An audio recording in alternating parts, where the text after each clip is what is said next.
ایک آدمی کا اللہ کے رسول صلی اللہ علیہ وسلم کی باتوں کے آگے سر جھکانے کی ایمانی صفت کے منافی لگتا ہے. ہاں یہ صاف صاف حدیث ہے کتاب صحیح مسلم میں، اور اس کی تشریح میں آپ دیکھیں گے ایک اور روایت اور دونوں کی تشریح ملا کے کریں. صحیح مسلم کی جیسا کہ میں نے کہا 214 نمبر کی حدیث کتاب الایمان میں حضرت عائشہ ام المومنین حضرت عائشہ صدیقہ رضی اللہ تعالی عنہا روایت کرتی ہیں کہ میں نے اللہ کے رسول صلی اللہ علیہ وسلم سے سوال کیا کہ ابن جدعان، اس کا نام عبداللہ ابن جدعان تھا، ابن جدعان کانا فی الجاہلیت یصل الرحمہ ویطعم المسکین. حدیث کے الفاظ ہیں یہ کہ ابن جدعان جاہلیت میں، جہالت عام تھی اس لیے اس دور کو عہد جاہلیت کہا جاتا ہے، اسلام سے پہلے کے دور کو. تو جاہلیت میں وہ رشتہ داریوں کو جوڑتا تھا، رشتہ داروں کے ساتھ حسن سلوک کرنا، ان کے حقوق کا خیال کرنا، یہ اچھی بات ہے، اسلامی اخلاق ہے. تو اللہ حضرت عائشہ کہتی ہیں کہ وہ جو ہے رشتہ داریوں کو جوڑتے تھے، وَيُطْعِمُ الْمِسْكِينَ، اور مسکینوں کو کھانا کھلاتے تھے. اچھا اخلاق اور اچھا کام تھا. تو حل ذاکا نافعہ، ام المومنین نے پوچھا اللہ کے نبی صلی اللہ علیہ وسلم سے کہ وہ یہ جو نیک عمل کرتے تھے ابن جدعان، کیا یہ عمل ان کو فائدہ اور نفع پہنچانے والا ہو سکتا ہے، ہوگا؟ تو آپ نے کہا لا تنفعہ، یہ نیک عمل اگرچہ تھا لیکن ان کو فائدہ نہیں پہنچائے گا. اس لیے وجہ اللہ کے رسول صلی اللہ علیہ وسلم نے فرمایا اس لیے کہ انہو لم یقل یوما رب اغفر لی خطیئتی یوم الدین، اس لیے کہ انہوں نے ایک دن بھی یہ نہیں کہا کہ پروردگار یوم الدین قیامت کے دن مجھے معاف کر دینا. یعنی قیامت پر ایمان نہیں رکھتا تھا، اللہ پر ایمان نہیں رکھتے تھے، اس لیے اس کے نیک اعمال قابل قبول نہیں ہوں گے. اب یہ بھی اہل فترہ سے تھے اور اللہ کے رسول اللہ کے والدین بھی ایک طریقے سے اہل فترہ سے تھے. سوال یہ ہے اہل فترہ کے بارے میں جو بحثیں کی جاتی ہیں وہ اس تناظر میں کی جاتی ہیں کہ اگر انہوں نے شرک نہیں کیا اور نبی کی نبوت یا شریعت کے دوسرے اصولوں کی مخالفت کی تو ان کے بارے میں بحث کی جا سکتی ہے. لیکن اگر وہ شرک اکبر اور کفر اکبر کا کھلا ارتکاب کرتے ہوں، شرک کو بت پرستی کی ہو، تو کیا ان کے بارے میں بھی سوال اٹھے گا؟ مرزا سے یا کسی سے ہم یہ پوچھیں کہ اگر آپ یہ کہتے ہیں کہ اہل فترہ اس لیے معذور ہیں کہ ان کے پاس نبی کی تعلیمات اور دلائل و حجت نہیں پہنچے، بظاہر آپ کہہ رہے ہیں ابھی وہ بات بھی صحیح نہیں ہے پوری، تو سوال پہلے یہ اٹھتا ہے کہ اگر توحید کسی نے نہیں سکھائی تو شرک کس نے سکھایا؟ انسان کی فطرت میں تو توحید ہے، ہاں، اور توحید کی دلیلیں بھی ہیں. قرآن نے جا بجا کہا ہے کہ شرک کی کوئی دلیل اللہ نے اتاری ہی نہیں ہے. ہاں تو پھر ایک آدمی توحید کو نہیں جان سکا یا اسے کسی نے نہیں سکھایا، ٹھیک ہے مان لیا تھوڑی دیر کے لیے، توحید کو نہ سکھا کر شرک کو کس نے سکھایا؟ اور اگر شرک کسی نے بتایا تو آپ کی فطرت اس کو قبول نہیں کرتی ہے، کھٹکتا ضرور ہے. یہ کھٹک ہونے کے باوجود آپ نے اسے اختیار کیسے کر لیا؟ صحیح بات یہ ہے جو علماء کی باتیں اور ان دلیلوں سے دو میں نے دی ہے اور بھی دلیلیں ملے گی کہ اگر کوئی بت پرستی اور شرک کھلا کھلا کر رہا ہے تو اہل فترہ کا ہونے کے باوجود اس کے نیک صالح عمل قبول نہیں کیے جائیں گے. یہ ایک بات. دوسری بات کہ کیا اللہ تبارک و تعالیٰ نے جو کہا ہے کہ اس قوم میں کوئی ہادی نہیں آیا، تو اس کا مطلب یہ کہ مکہ والوں میں، اہل جاہلیت میں یا اہل فترہ میں کوئی نبوت یا نبوی تعلیم نہیں تھی؟ یہ غلط ہے. اہل علم نے اس کا جواب دیا کہ اللہ رب العالمین نے جن آیتوں میں کہا ہے کہ اس قوم میں کوئی نذیر نہیں آیا، اس کا مطلب ہے کہ نذیر جدید، نیا ڈرانے والا نہیں آیا. حضرت ابراہیم کی اولاد میں حضرت اسحاق اور بنی اسرائیل کے سلسلے میں انبیاء کرام آتے رہے، لیکن بنی اسماعیل میں حضرت اسماعیل علیہ السلام کے بعد جناب محمد رسول اللہ صلی اللہ علیہ وسلم تک کوئی نبی نہیں آیا، یعنی نیا ڈرانے والا نہیں آیا. لیکن حضرت ابراہیم اور حضرت اسماعیل علیہ السلام کی دعوت توحید، ملت ابراہیمی کی تعلیمات زندہ تھی، موجود تھی. اس کے مطابق اہل فترہ میں بھی اللہ کے نبی صلی اللہ علیہ وسلم کی بعثت سے پہلے بھی کچھ لوگ عبادت و ریاضت کرتے تھے، اور ایسی ایک اچھی خاصی تعداد تھی جن کا تذکرہ سیرت کی کتابوں میں، حدیثوں میں ملتا ہے کہ انہوں نے اس زمانے میں بھی بت پرستی اور شرک نہیں کیا. اس میں سیدنا ابوبکر صدیق رضی اللہ تعالیٰ عنہ کا نام بھی ہے. اور پھر اس زمانے میں ان کے درمیان میں بھی یہودی اور نصرانی علماء تھے، توریت اور انجیل کی تعلیمات کا بقیہ موجود تھا. آپ اور ہم سب جانتے ہیں کہ جب پہلی وحی نازل ہوئی، اللہ کے رسول صلی اللہ علیہ وسلم گھبرائے ہوئے گھر آئے تو حضرت خدیجہ الکبریٰ رضی اللہ تعالیٰ عنہا سے کہا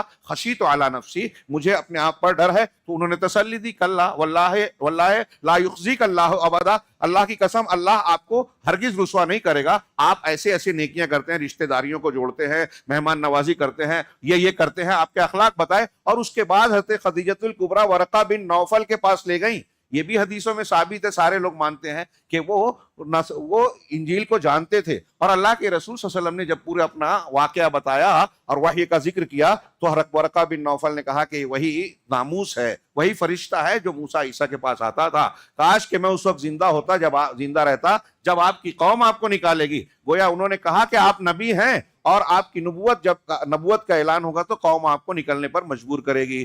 یہ اہل علم موجود تھے، اور ان کے بارے میں جیسے ورقہ بن نوفل اور کئی ایسے نام ملتے ہیں جو جاہلیت میں اللہ کے رسول اللہ کی بعثت سے پہلے حق کی تلاش میں نکلے تھے، مشورہ کیا کہ کہاں حق ہے۔ یہ لوگ جو بتوں کی پرستش کر رہے ہیں یہ ملت ابراہیمی سے ہٹے ہوئے ہیں، اور قرآن نے بھی جا بجا مشرکین مکہ کے اس دعوے کا رد کیا۔ وہ کہتے تھے کہ ہم ابراہیم سے تعلق رکھتے ہیں، ہم حضرت ابراہیم کی ملت پر ہیں، ان کی نسل سے ہیں۔ اللہ تعالیٰ نے ان کا رد کیا، ما کانا ابراہیم یہودیا ولا نصرانیا ولکن کانا حنیفا مسلما وما کانا من المشرکین۔ یہودی، نصرانی، مشرکین مکہ تینوں کہتے تھے کہ ہم ابراہیم سے تعلق رکھتے ہیں۔ اللہ نے کہا نہ ابراہیم علیہ السلام یہودی تھے، نہ نصرانی تھے، اور نہ ہی مشرک تھے۔ ان اول الناس، ایک جگہ کہا ان اول الناس بابراہیم الذین اتبعوہ، کہ ابراہیم سے تعلق اور قربت کے زیادہ حقدار وہ لوگ ہیں جنہوں نے ابراہیم کی اتباع کی، اور ابراہیم علیہ السلام کی دعوت توحید موجود تھی۔ یہ لوگ ملت ابراہیمی اور ابراہیم سے تعلق جوڑنے کے باوجود انحراف کر کے بت پرستی میں ملوث ہو گئے۔ جو لوگ شرک میں مبتلا تھے، اہل علم کا یہ جو میں نے 2 حدیثیں پیش کی اس کی شرح میں دیکھیے، وہ کہتے ہیں کہ اہل فترہ میں سے بھی اگر کسی نے بت پرستی کی تو وہ کفر اور شرک کا مرتکب ہوا، اس کے نیک اعمال قبول نہیں ہوں گے۔ یہ 2 دلیلوں کی بنیاد پر ہے، اور یہ جو مرزا جو نہیں جانتے، میں سمجھتا ہوں کہ نہیں جانتا کہ وہ جانتا نہیں، اور جو دوسرے لوگ احتیاط میں کہہ رہے ہیں، ہاں محض تکلف میں، یہ ایک قسم کا غلو ہے۔ ہاں جہاں تک طارق صاحب کا یہ کہنا ہے کہ اس میں توقف کریں، بہتر یہ ہے، اس میں ہمارے لیے کوئی چیز نہیں ہے، اس میں ہمارے لیے عبرت کا سامان ہے۔ ہمارے لیے عبرت یہ ہے کہ اگر ہم یہ جانتے ہیں تو ہم کو اس بات سے چوکنا ہونا چاہیے، اس پر بہت ہی ڈر اور خوف میں مبتلا ہونا چاہیے کہ ہمارے عقیدے اور عمل میں شرک نہ آئے، ورنہ اگر یہ آ گیا تو نبی کے والد اگر جہنم میں ہے تو ہم کہاں ہوں گے۔ یہ عبرت اور نصیحت و سبق کا بہت بڑا پہلو ہے۔ یہ تھوڑی سی میں نے وضاحت کی۔ علمی اعتبار سے اہل فترہ کے متعلق علماء کے جو اقوال ہیں، اس کی جو تفصیلات ہیں، آپ کتابوں میں پڑھ سکتے ہیں اور اس کی تفصیلات ملے گی۔ آج کے درس میں ہمارے سامنے سورۃ المائدہ ہے۔ المائدہ ایسے برتن یا سینی کو کہتے ہیں جس میں کھانا رکھا جائے، کوئی بڑا برتن، بڑی سینی، اور پھر اسی بنیاد پر اس خان کو بھی کہتے ہیں جس میں کھانے پینے کی چیزوں کو سجایا جاتا ہے، ہمارے ہاں دستر یا دسترخوان کہتے ہیں۔ ہاں المائدہ، چونکہ اس سورہ مبارکہ میں ایک واقعے کا ذکر ہے کہ حضرت عیسیٰ علیہ السلام کے حواریوں نے، ان کے جو جیسے ہمارے اللہ کے رسول کے صحابہ ہیں ان کے حواری تھے، ہاں ان کے حواریوں نے حضرت عیسیٰ علیہ السلام سے یہ مطالبہ کیا، سورت کے اخیر میں آیت نمبر 113-14 غالباً ہے، 13-14 113 114 115 یہ 3-4 آیتوں میں، کہ اللہ اے عیسیٰ کیا اللہ تعالیٰ یہ کر سکتا ہے کہ ہمارے لیے آسمان سے ایک دسترخوان نازل کر دے، ہم اس میں سے کھائیں اور ہمارے لیے عید بنے؟ تو حضرت عیسیٰ نے کہا کہ اللہ سے ڈرو۔ تو انہوں نے آگے وجہ بتائی، یہ ہم اس لیے مطالبہ کر رہے ہیں کہ ہمارے دل اس پر مطمئن ہو جائیں اور ہم یہ جان جائیں کہ آپ کی دعوت سچی ہے اور ہم گواہ دینے والوں میں شامل ہو جائیں۔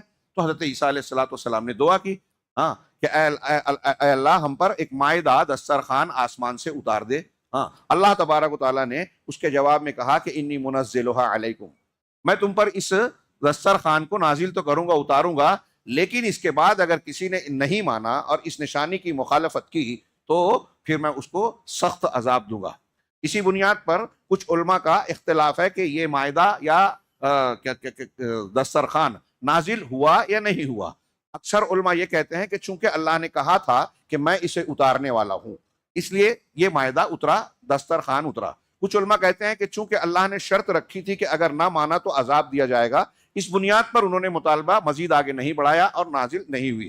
تو ہوا یا نہیں ہوا، لیکن یہ واقعہ پیش آیا اور اللہ تبارک و تعالیٰ نے اس دسترخوان سے متعلق اتارنے کے ساتھ ایک عہد و پیمان لیا، اور اس سورہ مبارکہ سورہ مائدہ کا مرکزی اور محوری عنوان ہے عہد و پیمان کو پورا کرنا. اس کی تعلیم دی گئی کہ عہد و پیمان کو توڑو مت، اس کی مخالفت نہ کرو. اور حضرت عیسیٰ علیہ السلام کے اس واقعے میں بھی عہد و پیمان کا تذکرہ ہے، ایک رمز اور اشارہ ہے. اس اعتبار سے اس واقعے کے تناظر میں اس سورہ مبارکہ کا نام المائدہ پڑا. اس سورہ کا دوسرا نام العقود بھی ہے. جو پہلی آیت ہے اس کی، یا ایھا الذین آمنوا اوفوا بالعقود، اے ایمان والو عقود کو پورا کرو. عقود عقد کی جمع ہے. عقد مانا بندھن ہوتا ہے، گانٹھ کا مانا بھی ہوتا ہے جس کو مضبوطی سے کوئی چیز باندھی جائے. من شر النفاثات فی العقد سورہ فلق میں ہے کہ گرہ میں، گانٹھوں میں پھونک مارنے والیوں کے شر سے میں تیری پناہ میں آتا ہوں پروردگار رب الفلق. یہ جو دعا مانگی گئی.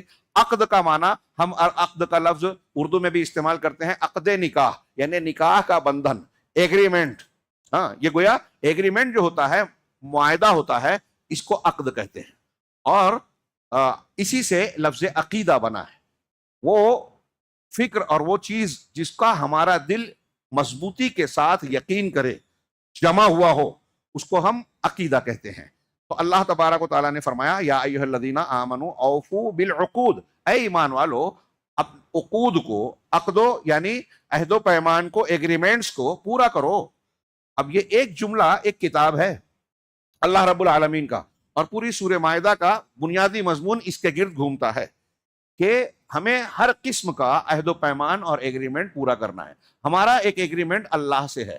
جب ہم نے لا الہ الا اللہ کی گواہی دی، کلمہ پڑھا، توحید کو مانا، تو اللہ سے ایک ایگریمنٹ کر لیا کہ اب تیرے سوا کسی کی عبادت نہیں کریں گے، تیرے سوا کسی کا قانون شریعت نہیں مانیں گے. جو کچھ ہے تیرے ہی آگے ہم جھکتے ہیں، تجھی سے مانگتے ہیں، تجھی پر توکل کرتے ہیں، عبادت کے سارے کام صرف تیرے لیے خاص کرتے ہیں.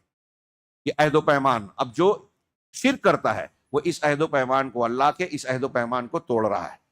اللہ کے رسول صلی اللہ علیہ وسلم کا کلمہ ہم نے پڑھا، وَأَشْهَدُ أَنَّ مُحَمَّدًا عَبْدُهُ وَرَسُولُهُ، محمد رسول اللہ. ہر اذان میں، ہر نماز میں اس کا اعادہ کیا جاتا ہے کہ محمد کو میں رسول مانتا ہوں. صبح شام کے اذکار میں اس کو تازہ کرتے ہیں. جب اللہ کے رسول کو رسول مانا تو اس کا مطلب یہ کہ اللہ کا نمائندہ ہم مان رہے ہیں. جو کچھ وہ کہہ رہے ہیں، جو کچھ تعلیمات دی، جو کیا، کہا، بتایا، حکم دیا، وہ اللہ کی طرف سے ہے. جن چیزوں سے منع کیا وہ اللہ کی طرف سے ہے. اس کا مطلب یہ کہ اگر ان کو نہیں مانا تو اللہ کو نہیں مانا. تو اب اللہ کے رسول کو رسول ماننے کا جب عہد و پیمان کیا، اب کوئی شخص اگر رسول کی حدیثیں آ جانے کے بعد نہیں مانتا، میرا دل نہیں مانتا، میری خواہشات اس کے خلاف ہے، میری عقل قبول نہیں کرتی، میرے امام صاحب کا قول اللہ کے رسول صلی اللہ علیہ وسلم کی اس حدیث کے خلاف ہے اس لیے نہیں مانوں گا، پیر صاحب جو بتا رہے ہیں وہ حدیث کے خلاف ہے اس لیے پیر صاحب کی بات مانوں گا، اللہ کے رسول کی بات نہیں مانوں گا. جو اس قسم کی باتوں کو اختیار کرتا ہے، سنتوں کی بجائے بدعات کا ارتکاب کرتا ہے، وہ اللہ کے رسول صلی اللہ علیہ وسلم سے کیے ہوئے عہد و پیمان کو توڑ رہا ہے. اسی طرح آپ کے والد ہیں، والدہ ہیں، ماں باپ اور بیٹے، ماں باپ کا رشتہ، یہ رشتہ ہمارا عہد و پیمان ہے. وہ ہمیں پال پوس رہے ہیں، پرورش و پرداخت کر رہے ہیں، اپنی محبتوں، قربانی، اپنے جذبات کو نچھاور کرتے ہیں. کیا کچھ کرتے ہیں والدین اپنے بچوں کے لیے. تو اللہ نے بتایا کہ ان کا حق کیا بنتا ہے، ان کے ساتھ اس نے سلوک کرو. جھڑکو نہیں، اف تک نہیں کہہ سکتے. آپ کے والد آپ کے ساتھ زیادتی کر رہے ہیں تب بھی ہمارے یہاں لوگ کہتے ہیں نا کہ ارے میرے ابا بہت، ہم ان سے کہتے ہیں بھائی ابا سے آپ بدتمیزی مت کرو، بد اخلاقی مت کرو. کہا ٹھیک ہے، قرآن میں ہے کہ اف نہ کہو، ہم جانتے ہیں، مانتے ہیں، لیکن میرے ابا ذرا الگ ہیں، آپ کو نہیں پتا مولانا صاحب میرے ابا کیسے ہیں. تو میں ایسے لوگوں کے بارے میں اکثر کہتا ہوں کہ اس کا مطلب یہ کہ آپ کے ابا کیسے ہیں اس کے بارے میں اللہ کو نہیں معلوم تھا، اللہ کو نہیں پتا تھا. اللہ نے سب کے ابا کے بارے میں کہا، سب کی امی کے بارے میں کہا کہ اف نہ کہو. وہ آپ کے ساتھ کیسا بھی سلوک کریں، اللہ کا یہ حکم قائم ہے. یہ آپ کی خود فریبی ہے کہ کچھ خاص اسپیشل آیت آپ کے لیے آنا چاہیے تھی، میرے ابا الگ ہیں عام حکم سے. نہیں، سارے والدین کے لیے اف نہ کہنا. اور یہی امتحان ہے، یہی تو آپ کا امتحان ہے. ماں باپ بوڑھے ہو جاتے ہیں، چڑچڑے ہو جاتے ہیں، تو کچھ اس طرح کی باتیں کرتے ہیں جس سے جو بچوں کو برا لگے. اس برا لگنے کے باوجود آپ کو حسن سلوک کرنا ہے، بد اخلاقی نہیں کرنی ہے.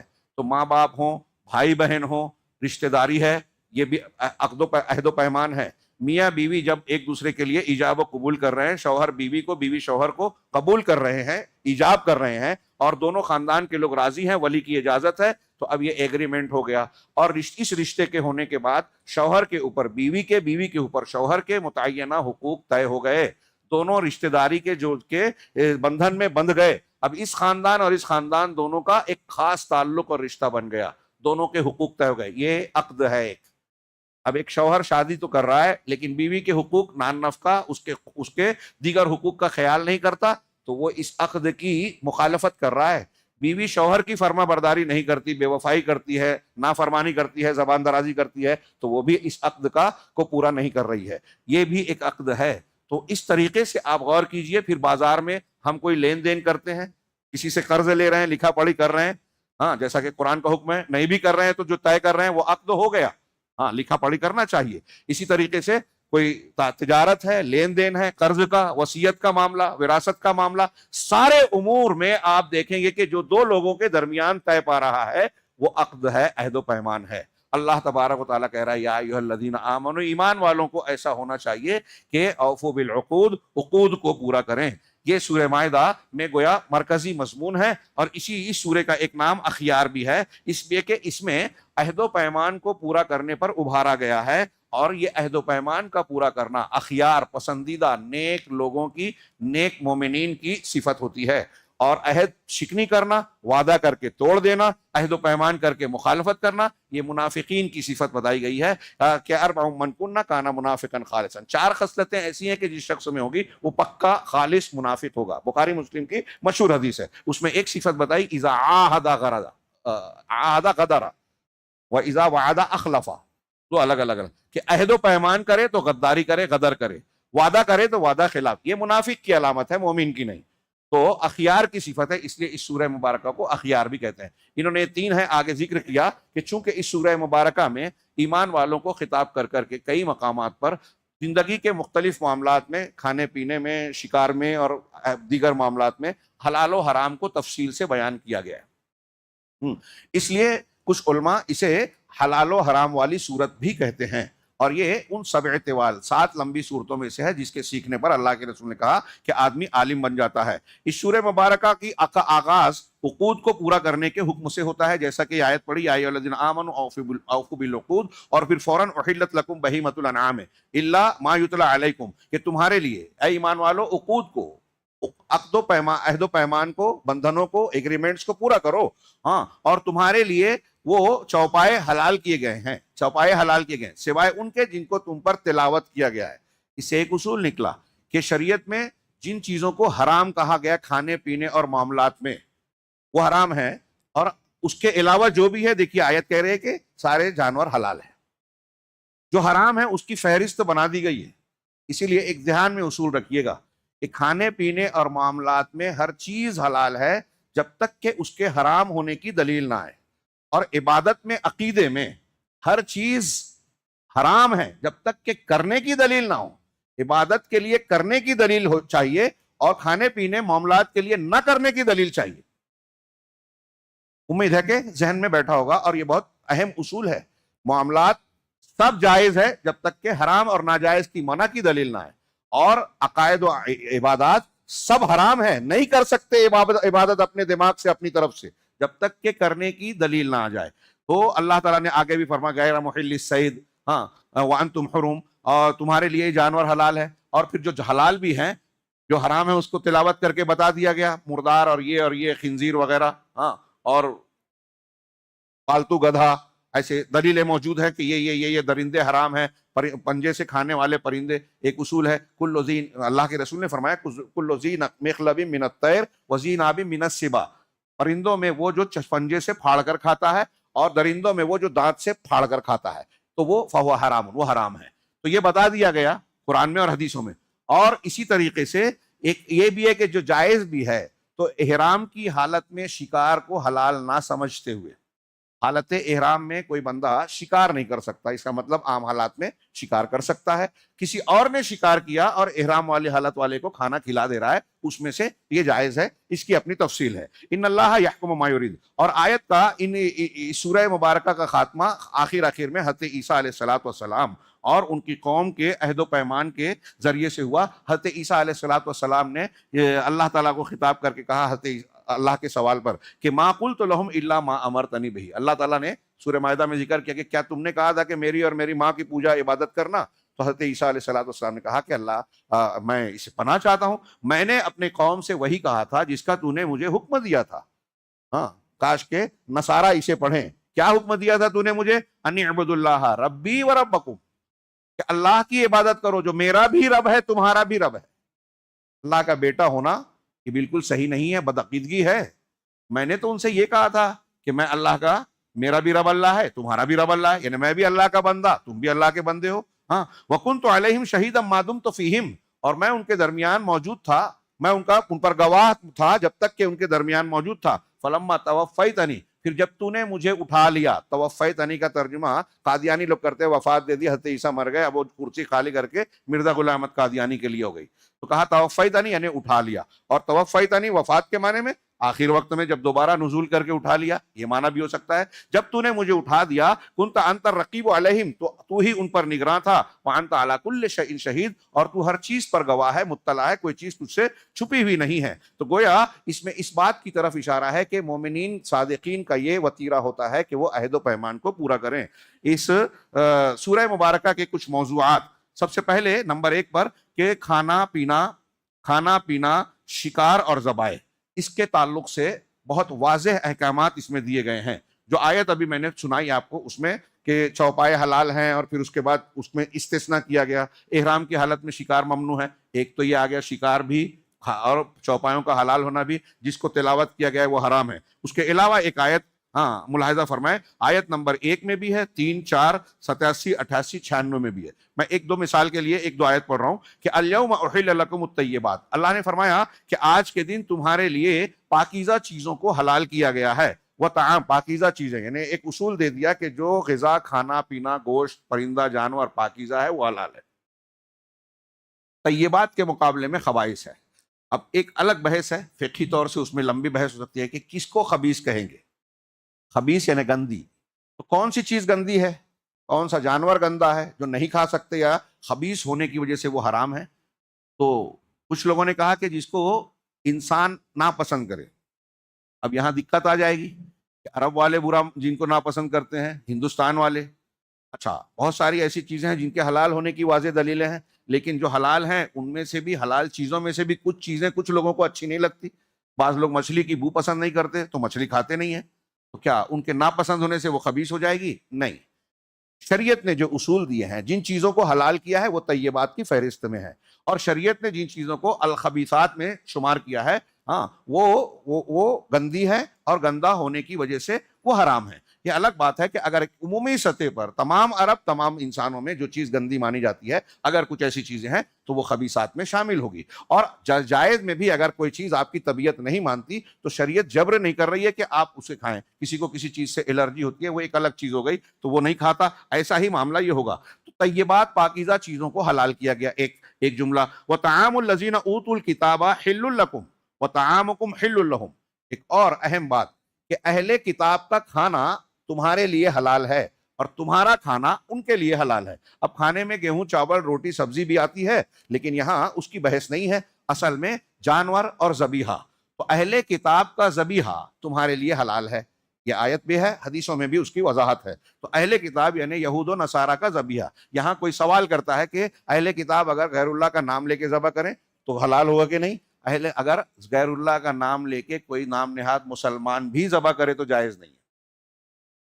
نوٹ کے لیجیے، یہ اگر ہمیں پتہ چل جائے کہ عیسائی ہے، یہودی ہے، اللہ کے علاوہ کسی اور کا نام لے کر جانور ذبح کر رہا ہے تو حرام ہوگا. اور وہی نہیں، اگر کوئی مسلمان کہلانے والا انسان شیخ عبد القادر جیلانی کے نام پر جانور ذبح کر رہا ہے، کسی قبر والے کے نام پر ذبح کر رہا ہے، کسی پیر ولی شخصیت کے نام پر کر رہا ہے، بابا کے نام پر جانور کو چھوڑ دیا اور بعد میں اس کو کاٹ رہا ہے، اگر ایسا کچھ ہے تو وہ غیر اللہ کے نام پر چھوڑا ہوا جانور ہے، کاٹا ہوا جانور ہے. شرک کی نجاست اس میں آ گئی، اس لیے وہ خبیث ہو گیا. چڑھاوا چڑھانا جسے غیر اللہ کے نام پر چڑھایا جائے. ہمارے ہاں کچھ لوگ بولتے ہیں کہ بھائی چھری حلال ہے، بسم اللہ اللہ اکبر بول کے ہم نے ذبح کیا تو اس میں کہاں کیا نجاست آئی؟ اس میں نجاست آپ کے عقیدے کی آئی، نیت کی آئی کہ آپ نے غیر اللہ کے نام. اس سورہ مبارکہ میں آگے کہا گیا جس پر غیر اللہ کا نام پکارا گیا ہو. اور اسی طرح اس سورہ مبارکہ میں کہا گیا ہے کہ وہ جانور جو جو نصب پر، ما ذبح علی النصب، آستانوں پر، تھانوں پر، کسی قبر یا کسی جگہ پر ذبح کیا، تو آستانے پر ذبح کیا جائے یا کہیں اپنے گھر میں آپ کر رہے ہیں یا کسی مذبح خانے میں کر رہے ہیں، وہاں پہ غیر اللہ کا نام لیا آپ نے یا آپ کی نیت ہے، چاہے آپ کاٹنے کے وقت بسم اللہ اللہ اکبر کہہ رہے ہیں، حرام ہوگا۔ وہ آیت حافظ صاحب، حرمت علیکم المیتۃ والدم ولحم الخنزیر وما اہل لغیر والمنخنقۃ والموقوذۃ والمتردیہ وما والنطیحۃ وما اکل السبع الا ما ذکیتم۔ پڑھیے اس کو سورہ مائدہ میں کہ تم پر مردار حرام ہے، خون جو بہنے والا وہ حرام ہے، خنزیر کا گوشت حرام ہے، اسی طریقے سے وہ جانور جس پر غیر اللہ کا نام لیا جائے، اور جو اسی آیت میں ہے وما ذبح علی النصب، اور جو تھانوں پر ذبح کیا جائے، والمنخنقۃ والموقوذۃ والمتردیہ، والنطیحہ، وہ جانور جو اوپر سے گر کر مرا ہو، جو سڑ کر مرا ہو، جس کو چوٹ سے مارا گیا ہو، ضرب لگا کے، اگر شکار کر رہے ہیں اور شکار کو تیر نے، بھالے نے، گولی نے بسم اللہ کہہ کے چھید دیا ہے، تو ما انحر الدم کیا ہے، جو ما انحرا، کہ جو بدن کو چھید دے اور خون نکل جائے تو وہ حلال ہوگا، چاہے ذبح کا موقع نہ ملے، اگر آپ نے بسم اللہ کر کے نشانہ لگایا ہے۔ یہ شکار کے احکامات میں ہے۔ تو اللہ کے رسول صلی اللہ علیہ وسلم یہاں اللہ تعالیٰ فرما رہا ہے کہ جو کسی جانور نے مارا ہو، یا سینگ ونتیحہ، جس کو کسی جانور نے سینگ سے مار دیا اور مر گیا،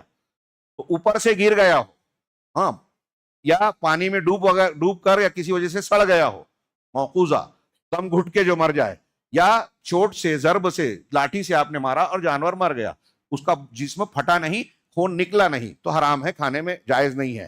اسی طریقے سے جو تھانوں پر، آستانوں پر، اور اس کے کیا کہتے ہیں، نتیحہ، جسے کسی جانور نے مارا ہو، وما اکل السبع، اور جسے درندے نے کھا لیا ہو، کسی دوسرے جانور نے جس کو کھا لیا، تو اب وہ جانور آپ کے لیے، ہمارے لیے جائز نہیں ہے۔ اس کے بعد اس کا استثناء کیا کہ ان جانوروں میں سے کوئی اونچائی سے گر گیا، کسی کو کسی جانور نے مار دیا، کسی درندے نے اس کا کچھ حصہ پھاڑ دیا، کھا لیا، لیکن وہ زندہ ہے، الا ما ذکیتم، مگر جس کو تم ذبح کر لو، جس کا تزکیہ کر لو، تو پھر وہ جانور ان میں سے بھی رہے گا تو حلال ہو جائے گا۔ مطلب زندہ آپ کو مل گیا اور آپ کو ذبح کرنے کا اگر موقع مل گیا ہے تو وہ جانور حلال ہوگا، جائز ہوگا۔ یہ آیت نمبر 3 وغیرہ میں ہے۔ اور اس کے بعد یہ آیت آگے چل کے 2-3 آیتوں کے بعد ہے کہ تمہارا کھانا اہل کتاب کے لیے جائز ہے اور اہل کتاب کا کھانا تمہارے لیے، وطعامکم والمحصنات من المؤمنات والمحصنات من الذین اوتوا الکتاب من قبلکم اذا آتیتم اجورہن محسنین غیر مسافحین۔ کھانے پینے کے ساتھ ساتھ شادی بیاہ میں وہ پاک دامن عورتیں جو مومن ہیں، مومن پاک دامن عورتوں سے تمہارا نکاح کرنا تمہارے لیے جائز ہے، حلال ہے۔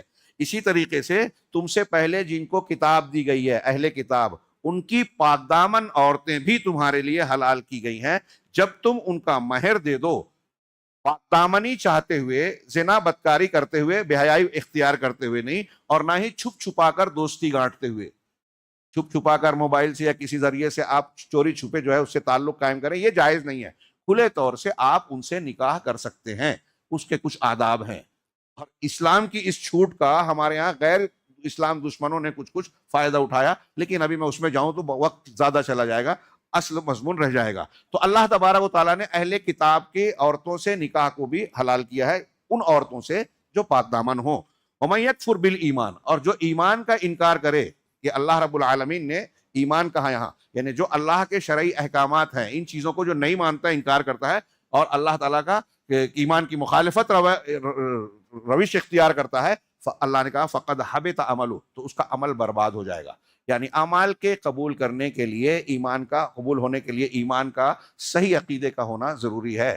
کفر اگر ہے تو نیکیاں ضائع اور برباد ہو جاتی ہیں۔ وَهُوَ فِي الْآخِرَةِ مِنَ الْخَاسِرِينَ، جو ایمان کا انکار کرے گا تو اس کی نیکیاں برباد ہو جائے گی، اور آخرت میں وہ کیا ہے، خسارہ اٹھانے والوں میں سے ہوگا۔ اس میں اگلے نمبر 3 پر انہوں نے الایمان والکفارات کا ذکر کیا۔ یہاں اس سے پہلے میں ایک اور آیت کی طرف اشارہ کروں کہ ابتدا کی آیتوں میں جو جانوروں وغیرہ کا اور بیت اللہ کی زیارت کے سلسلے میں جانے کا ذکر کرتے ہوئے اللہ نے یہ بھی فرمایا کہ کسی قوم کی دشمنی تم کو اس بات پر نہ ابھارے کہ تم ان کو اللہ کے گھر آنے سے روکو، جیسے کفار مکہ کرتے تھے۔ آج کل ہمارے یہاں بھی کچھ لوگ کسی کو مسجد میں آنے سے منع کر دیتے ہیں، کسی کو یہ نہیں کر سکتا، وہ نہیں کر سکتا۔ اللہ کے گھر سے روکنا کسی کے اختیار میں نہیں ہے۔ بہرحال وہاں روکا، اور پھر آگے ایک تو انصاف کا کہ انصاف پر چلتے رہو، کسی دشمنی کی وجہ سے یہ حرکتیں نہ کرو، اور پھر ایک آیت فرمائی جو اہل اسلام کے لیے، ہمارے اور آپ کے لیے بہت سے معاملات میں صحیح اور غلط کو سمجھنے یا صحیح قدم اٹھانے اور غلط بچنے کے سلسلے میں بہت بڑا ایک اصول ہے قرآن کا، دھیان رکھنا، یاد رکھنا چاہیے۔ تعاونوا علی البر والتقوی ولا تعاونوا علی الاثم والعدوان، کہ بر اور تقوی، نیکی اور تقوی، تقوی کا معاملہ بھی شریعت کے احکامات پہ ہوتا ہے، یہ دونوں ساتھ میں آتے ہیں۔ تو بر ان نیکیوں کو کہیں گے جو کرنا ہے، تقوی ان چیزوں کو کہیں گے جس سے اللہ نے منع کیا ہے اس سے بچنا ہے۔ تو نیکی کا کام جو کرنا چاہتا ہے، تقوی جو برائیوں سے بچنا چاہتا ہے، ایسے لوگوں پر ایک دوسرے کی مدد کرو۔ یعنی اگر کوئی انسان نیکی کرنا چاہ رہا ہے، ہاں، مسجد بنا رہا ہے، دعوت و تبلیغ کا کام کر رہا ہے، سنت کو فروغ دینا چاہتا ہے، کسی کو اچھا انسان بنانا چاہتا ہے، سدھارنا چاہتا ہے، اس کو خرچ کی ضرورت پڑ رہی ہے، کوئی بھی ایسا نیک کام ہے، نیکی کوئی کرنا چاہے تو اس کی مدد کرو، اس میں معاون و مددگار۔ ولا تعاونوا علی الاثم والعدوان، اور گناہ سے کوئی بچنا چاہتا ہے اس میں بھی مدد۔ ایک آدمی سود، اس کو ضرورت ہے کہ گھر میں آپریشن ہے، اب آپ اگر قرض دے دیں گے تو وہ آپ کے پیسے سے آپریشن کر لے گا، لیکن آپ نہیں دیں گے، کوئی نہیں دے گا، تو اس کو بینک سے لینا پڑے گا، سودی بیاج لینا، سودی قرضہ لینا پڑے گا۔ تو اب اس کو سود سے بچنے کے لیے آپ کی مدد کی ضرورت ہے، آپ مدد کیجیے۔ ہاں، ولا تعاونوا علی الاثم والعدوان، گناہ کے کاموں میں اور ظلم اور سرکشی کے کاموں میں ایک دوسرے کی مدد مت کرو۔ اب اس کو آپ بہت کشادہ کر سکتے ہو۔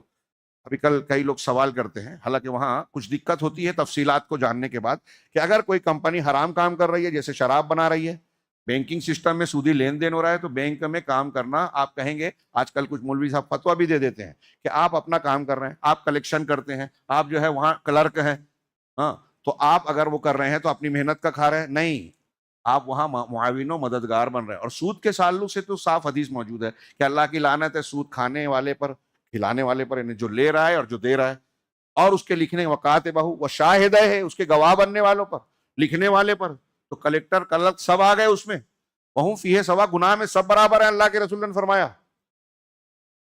اسی طریقے سے ایک آٹو، ایک رکشہ، ایک ٹیکسی چلانے والا ہے، اب اس کے پاس ایک گراہک آتا ہے سواری پہ بیٹھنے کے لیے کہ آپ مجھے فلاں شراب خانے پہ چھوڑ دو، یا گناہ کا کوئی اڈا ہے مجھے وہاں پہنچا دو، تو اس کے لیے صحیح نہیں ہے کہ اس میں مدد کرے۔ وہ کہیں دوسرا آٹو لے سکتا، ہاں لے لے، آپ مددگار مت بنو۔ اسی بنیاد پر علماء نے کہا، ایک مثال دے کے میں آگے بڑھوں، کہ اگر ایک آدمی فرض کیجئے کہ انگور بیچتا ہے، ہاں، اب ایک آدمی اس سے انگور خریدنے آیا، تو علماء نے کہتے ہیں کہ اگر آپ کو پتا ہے کہ وہ جو شخص انگور آپ سے خریدے گا اس سے شراب بنائے گا، تو اس آدمی کو آپ کو شراب نہیں بیچنا ہے، جائز نہیں۔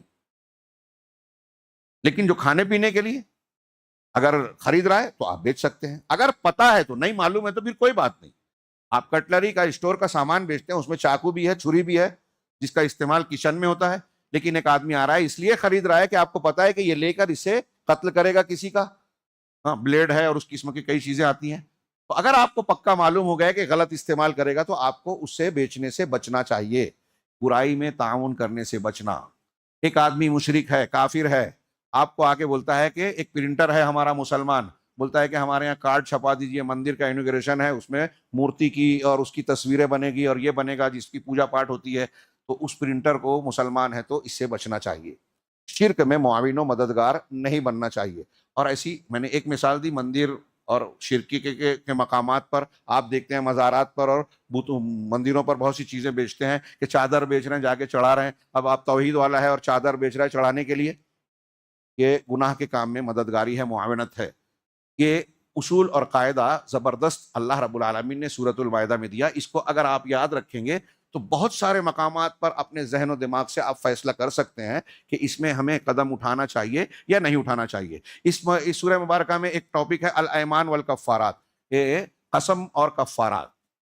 اگر کسی نے قسم کھا لی، تو اب قسم دو طریقے کی ہوتی ہے، ایک لغو ہوتی ہے، اللہ نے فرمایا لا یؤاخذکم اللہ باللغو فی ایمانکم، اسی سورہ میں آیت نمبر 89، کہ اللہ تبارک و تعالیٰ تمہاری لغو قسموں پر تمہارا مواخذہ نہیں کرے گا۔ لغو کسے کہتے ہیں؟ لغو قسم کہ کوئی شخص عادتاً کہتا ہے، دل کی نیت سے نہیں کرتا، اللہ کی قسم، واللہ. عربوں میں اس کی بہت عادت ہوتی ہے، ہمارے یہاں بھی کچھ لوگ ہوتے ہیں کہ واللہ ایسا، واللہ ویسا. واللہ مانے اللہ کی قسم.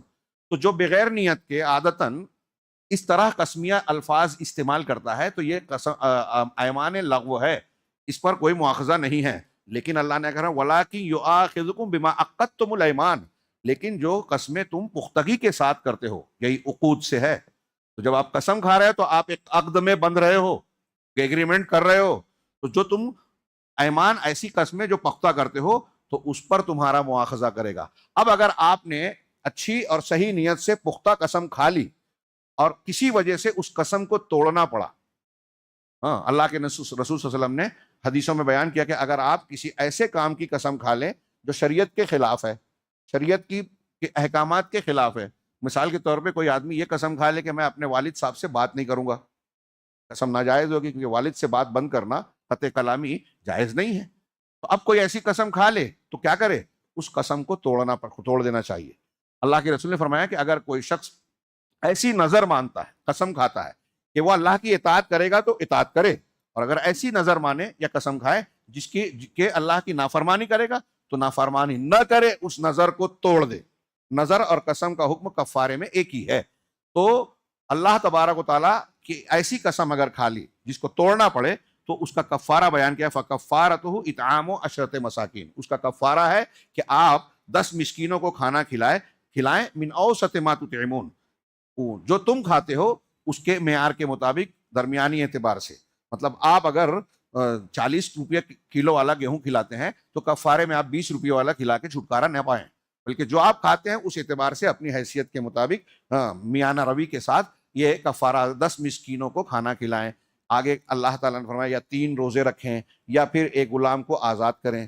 ہاں، 10 مسکینوں کو کھانا کھلائیں یا کپڑا پہنائیں.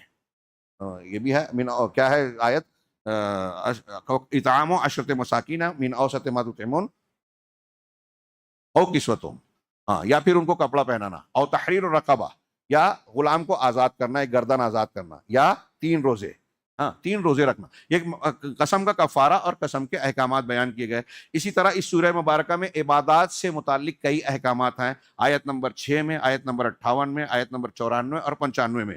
ہاں، اللہ تبارک و تعالیٰ نے اس سورہ مبارکہ میں اشارہ کروں، وضو کے احکام بتائے. یا ایھا الذین آمنوا اذا قمتم الی الصلاۃ فاغسلوا وجوہکم، ہاں، فاغسلوا وجوہکم وایدیکم الی المرافق وامسحوا برؤوسکم وارجلکم الی الکعبین. کہ اے ایمان والو، جب نماز کے لیے اٹھو، نیت کرو اور اٹھو تو تم اپنے چہروں کو دھل لو اور اپنے ہاتھوں کو کوہنیوں تک، اور اس کے بعد کہا کہ اپنے سروں کا مسح کر لو اور پیروں کو دھل لو. ترتیب سے بیان کیا ان چیزوں کو، تو ترتیب بھی ضروری ہے. اب اس میں کلی اور ناک میں پانی ڈالنے کا ذکر نہیں ہے تو کچھ لوگ کہتے ہیں کہ وہ سنت ہے، قرآن میں جن چیزوں کا ذکر ہے وہ فرض ہے. لیکن دوسرے علماء نے کہا کہ نہیں، نبی کریم صلی اللہ علیہ وسلم نے وضو میں کبھی بھی کلی کو اور ناک میں پانی ڈال کر ناک جھاڑنے کو چھوڑا نہیں، اس لیے یہ لازم ہے. اور دوسرا، قرآن سے بھی استدلال کیا کہ اللہ نے جب یہ کہا کہ اپنے چہروں کو دھو، تو ہمارا منہ کے جیسے منہ باہر سے دھو رہے ہیں تو یہ منہ کے اندر کا حصہ بھی چہرے میں داخل ہے، ناک بھی چہرے میں داخل ہے. تو ناک کو اگر آپ باہر سے دھو رہے ہیں تو یہ ناک کا دھونا پورا نہیں ہوگا اس وقت تک جب کہ آپ پانی اندر ڈال کے جھاڑتے نہیں ہیں. اس لیے چہرے کو دھونے میں کلی کرنا اور ناک میں پانی داخل کر کے، جس کو استنشاق اور استنثار کہتے ہیں، یہ دونوں بھی شامل ہے. تو یہ اس طریقے سے وضو کا حکم اس قرآن کی آیت میں موجود ہے. اللہ تبارک و تعالیٰ نے اسی طریقے سے آیت نمبر 58 میں اذان کے تعلق سے کہا وَإِذَا نَادَيْتُمْ إِلَى الصَّلَاةِ اتَّخَذُوهَا هُزُوًا وَلَعِبًا. جب تم نماز کے لیے ندا دیتے ہو تو یہ اسے کھیل اور تماشا بناتے ہیں مشرکین. ذَلِكَ بِأَنَّهُمْ قَوْمٌ لَا يَعْقِلُونَ. یہ اس لیے کہ یہ عقل نہیں رکھنے والی قوم ہے. جو لوگ اذان کا مذاق اڑاتے ہیں یا اس کے تعلق سے مختلف اعتراضات کرتے ہیں، گویا ان کا تذکرہ آ گیا. اس زمانے میں بھی کچھ لوگوں کو یہ برا لگتا تھا. تو اذان میں جب پکاری جاتی ہے، دیکھیے اذان کا ذکر آیت کریمہ میں ہے، اذان کیسے دی جاتی ہے اس کی تفصیل قرآن میں موجود نہیں ہے. منکرین حدیث کو غور کرنا چاہیے کہ قرآن کے حدیث کے بغیر قرآن کی تفصیلات ہم نہیں جان سکتے. اسی طریقے سے آیت نمبر 94 میں اللہ تعالیٰ نے فرمایا کہ یا ایھا الذین آمنوا لیبلونکم اللہ بشیء من الصید. اللہ تم کو ایمان والو کچھ شکار کے ذریعے سے آزمائے گا. اور پھر شکار کے احکامات بیان کیے، اور یہ کہا کہ جو احرام کی حالت میں ہے اس کے لیے حالت احرام میں شکار منع ہے، لیکن احرام کی حالت میں بھی حاجیوں اور عمرہ کرنے والوں کے لیے بھی سمندر کا شکار حلال کیا گیا ہے۔ احل لکم صید البحر، سمندری شکار۔ یہ دیکھیے شریعت نے فطرت کا کتنا لحاظ کیا ہے، اس لیے کہ جب آدمی خشکی پر سفر کرتا ہے تو کھانے پینے کی چیزیں ساری آرام سے مل سکتی ہیں، لیکن سمندری سفر میں اگر سفر طویل ہو جائے تو پینے کا میٹھا پانی بچانا مشکل ہوتا ہے، اور اسی طریقے سے کھانے کا اسٹاک بھی کم پڑ سکتا ہے۔ اس لیے حالت احرام میں بھی اگر سمندری سفر، پانی کا سفر کوئی کر کے جا رہا ہے تو اسے راستے میں سمندر کے شکار، مچھلی وغیرہ کو شکار کر کے کھانا حلال قرار دیا گیا ہے۔ اسی طریقے سے اس میں الحکم والقضاء والشہادات، اس کی متعدد آیات میں شریعت کا حکم، فیصلہ کرنا، قضاء یعنی عدالت میں جو قضیے طے ہوتے ہیں، اور شہادات یعنی گواہیاں، عدالت کا کاروبار کیسے چلے، اس سے متعلق اس سلسلے میں آیت نمبر 8، آیت نمبر 33، 34، 38 اور پھر 42 سے 50 تک بڑے شاندار مضامین ہیں۔ ہاں، ججوں کو، وکیلوں کو اسے اچھی طرح پڑھنا چاہیے، اور کتاب الشہادات اور کتاب القضاء جو فقہ کی کتابوں میں، حدیث کی کتابوں میں ہے، اگر اسے پڑھ لیں تو میں سمجھتا ہوں کہ جو لوگ LLB اور دوسرے وکالت وغیرہ کرتے ہیں ان میں ان کی شخصیت بہت ہی نکھر جائے گی، ممتاز ہو جائے گی۔ اللہ تبارک و تعالیٰ نے اس میں جو ہے ایک فرمایا، یا ایھا الذین آمنوا کونوا قوامین للہ شہداء بالقسط ولا یجرمنکم شنآن قوم علی الا تعدلوا، جو کل میں نے آیت پیش کی تھی، کیا اے ایمان والو اللہ کے لیے خوب انصاف قائم کرنے والے بن جاؤ، اللہ کے لیے گواہ بنتے ہوئے، اور کسی قوم کی دشمنی تمہیں اس بات پر نہ ابھارے کہ تم انصاف نہ کرو۔ ہاں، ایک عیسائی عالم کا میں نے قول نقل کیا تھا کہ اس آیت کو کوڈ کر کے کہا کہ قرآن کی اس تعلیم کے جیسی تعلیم میں نے کسی اور مذہب میں نہیں پائی، کہ دشمنوں کے ساتھ بھی ظلم سے منع کیا، انصاف کا حکم دیا۔ اتنا بیلاگ حکم کہیں اور نہیں ہے، اور مسلمانوں نے اپنی پوری تاریخ میں دوسروں کے مقابلے میں انصاف کا سب سے زیادہ خیال کیا۔ تو اب اللہ تعالیٰ نے حکم دیا کہ آپ کو جب فیصلہ کرنا ہے آپ کی کورٹ اور عدالت میں، چاہے آپ کا آدمی ہو، آپ کے خاندان کا ہو، رشتہ دار ہو، کوئی غیر ہو، آپ کو انصاف کے تقاضے کی تکمیل کرنی ہے۔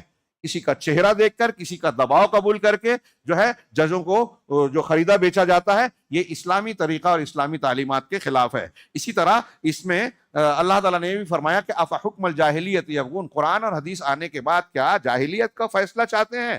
ہاں، تو اللہ سے بہتر کون سا فیصلہ ہو سکتا ہے؟ یہ گمراہ قوم کا طریقہ ہو سکتا ہے کہ قرآن حدیث کی تعلیم ملنے کے بعد غیر اسلامی تعلیم کے ذریعے سے فیصلہ کرنا چاہے تو وہ جاہلیت کا فیصلہ ہوگا۔ اسی طرح اس میں اللہ تبارک و تعالیٰ نے ایک آیت میں، اس سورہ مبارکہ میں آیت محاربہ کا ذکر کیا ہے، جس کو آج کے بہت سارے اہل علم کہتے ہیں کہ دہشت گردی کے تعلق سے اس آیت کو علاج ماننا چاہیے۔ آیت محاربہ کہتے ہیں جنگ والی آیت، انما جزاء الذین یحاربون اللہ ورسولہ ویسعون فی الارض فسادا، کہ یقیناً ان لوگوں کا بدلہ جو اللہ اور اس کے رسول سے جنگ کا اعلان کرتے ہیں، جنگ کرتے ہیں اور زمین میں فساد پھیلاتے ہیں، ان کی سزا یہ ہے کہ ان یقتلوا، شدت سے انہیں قتل، یقتلوا نہیں کہا، عربی جاننے والے سمجھ سکتے ہیں کہ یقتلوا قتل کیے جائیں، اور یقتلوا یعنی شدت سے اس میں زور پیدا کیا گیا کہ ان کو قتل کیا جائے، اور یصلبوا سولی پر چڑھایا جائے، ہاں، اور ان کے ہاتھ اور پاؤں کو مخالف سمتوں سے کاٹا جائے،